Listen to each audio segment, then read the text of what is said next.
देख रहे हैं इन डार्क राजकुमार के साथ। तो चलिए बढ़ते हैं आज की कहानी की ओर।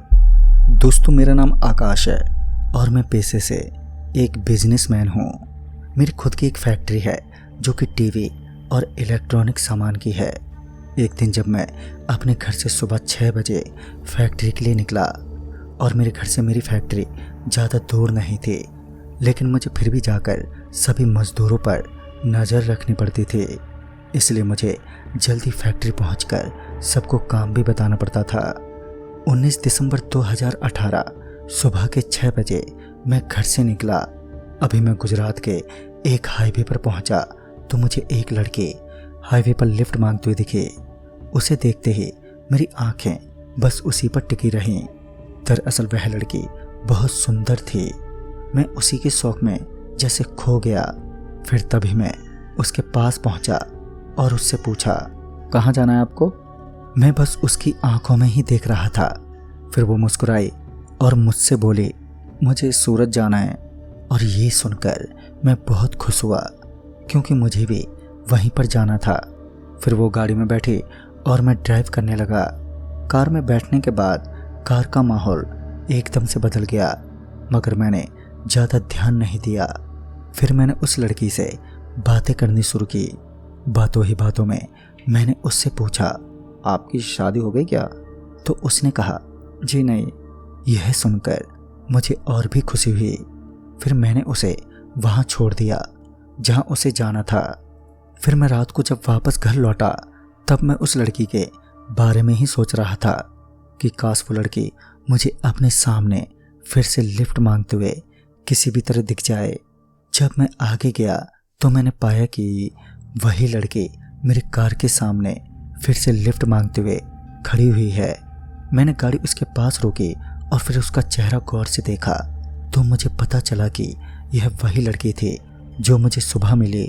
और ये देखकर मैं बहुत ही खुश हुआ और फिर से मैंने उसे गाड़ी में बिठा लिया। फिर उसने मुझे अपने घर का एड्रेस बताया तो मैंने गाड़ी उसके घर की तरफ मोड़ ली। मैं जब उसके घर पर पहुंचा तो देखा कि उसका घर बहुत ही बड़ा और बहुत ही सुंदर था। उसने मुझे घर के अंदर आने को कहा। मैं उसके पीछे पीछे उसके घर के अंदर चला गया। फिर मेरे होश तब खुले जब मैंने उस लड़की का असली रूप देखा।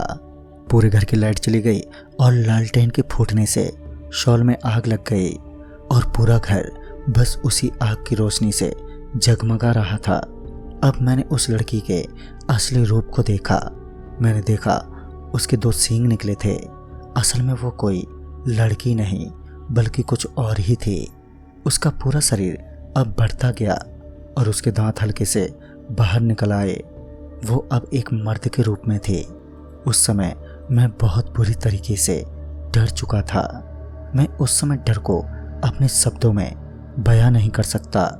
मैं डर के मारे बुरी तरह से कांपने लगा और फिर मैं ज़ोर ज़ोर से चिल्लाने की कोशिश करने लगा, मगर मेरी आवाज़ बाहर ही नहीं निकल पाई। फिर थोड़ी ही देर बाद वो लड़की अचानक से मुझे घूरते हुए वहाँ से एकदम से गायब हो गई। तभी मेरे फ़ोन की रिंग बजी और मैंने फ़ोन उठाया, मगर तभी वह लड़की एकदम से मेरे सामने आ गई। उसने मुझसे मेरा फ़ोन छीन लिया और नीचे फेंका। मैंने उससे डरते हुए पूछा, मैंने तुम्हारा क्या बिगाड़ा है? क्यों तुम मेरे पीछे पड़ी हो? फिर वहाँ पर एकदम से अंधेरा होने लगा और तभी मेरी आंखें झपकने लगी और फिर कुछ देर में मैं बेहोश हो गया। फिर जब मेरी आंख खुली तब मैंने देखा कि अब मैं खुले आसमान के नीचे बंधा पड़ा था और इस बार मेरे सामने बड़े बड़े सींगों वाले जिन्न थे। अब मेरी हालत डर से बुरी हो चुकी थी। फिर मैंने उनसे पूछा, मैंने आप सबका क्या बिगाड़ा है? तभी उनमें से एक जो शायद वहाँ का सबसे ताकतवर जिन्न था, उसने कहा, तुमने जिन्न साम्राज्य की महिला से प्यार करने की हिम्मत की, इसलिए कानून के मुताबिक तुम्हारा सिर धड़ से अलग कर दिया जाएगा और तुम्हारे इस बेजान से शरीर को पृथ्वी पर अधमरा छोड़ दिया जाएगा। फिर मैं उनके सामने गिड़गिड़ाने लगा, मगर शायद वो एक सनकी जिन्न थे। तभी मुझे कुछ आवाज़ें सुनाई देने लगी। जब मैंने उस तरफ देखा तो पाए कि सामने की तरफ से एक जिन हाथ में एक तलवार लेकर मेरी तरफ बढ़ा और फिर वो सब लोग मुझे एक पत्थर के पास लेकर गए। वहाँ मैंने देखा कि पहले से ही बहुत सा खून लगा हुआ था और फिर मुझे उसी पत्थर के पास ले जाया गया। पर उस समय मुझे कुछ अजीब सा लग रहा था, यानी मैं उस समय सुन्न पड़ चुका था। मुझे कुछ भी याद नहीं आ रहा था कि तभी वहाँ पर मंत्रों की आवाज़ें आने लगी, जिस वजह से वो सभी जिन पीड़ित होने लगे और साथ में मुझे भी सब कुछ याद आने लगा। तभी वहाँ पर एक दरवाज़ा खुला जिसके सामने रोशनी ही रोशनी थी। तभी अचानक से मेरे ऊपर बंधी रस्सियाँ एकदम से खुल गईं और मैं सीधा भागता हुआ दरवाजे की तरफ भागा। फिर मैंने उसे एकदम से धक्का मारा। पता नहीं मेरे अंदर इतनी ताकत कहाँ से आ गई थी। शायद वो ताकत मंत्रों की वजह से मेरे अंदर आ गई थी। फिर मैं भागते हुए उस दरवाजे की तरफ बढ़ने लगा, मगर तभी मेरे सामने वही लड़की आ गई और फिर मुझे घूरने लगी। फिर अपने आप ही वहाँ से वो पीछे हट गई। जब पीछे हटे तो पता नहीं उसको क्या हुआ था। वह अपना भोला और मासूम सा चेहरा लेकर वहाँ से चली गई और मुझे जाने का इशारा करने लगी। और फिर मैं भागता हुआ सीधा उस दरवाजे के पास पहुँच गया।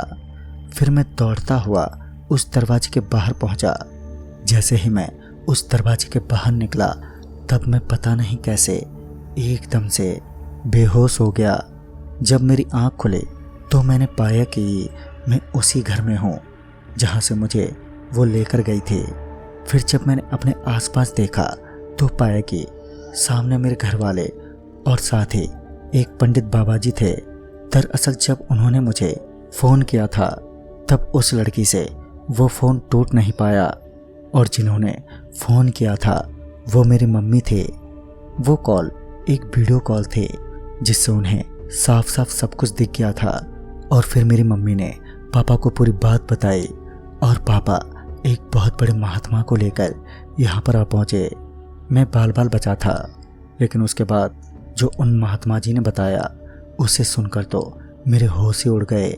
दरअसल उन्होंने बताया कि वह लड़की एक जिन्न की प्रजाति की थी जो शाम ढलने के बाद उस कच्चे सड़क से मर्दों को अपने जाल में फंसाती है। जो शख्स उसके जाल में फंसकर यहाँ तक आ जाता है उसे वो आधी रात के पहर में शिकार बनाती है और वो भी आदमी एक जिन्नात का दास बन जाता है। उन जिन्नातों की चुंगल से मैं बच तो जरूर गया था, पर मैं उनके साए से बच नहीं पा रहा था। इसी वजह से कुछ पंडित और एक बहुत बड़े महात्मा ने मेरा शुद्धिकरण किया।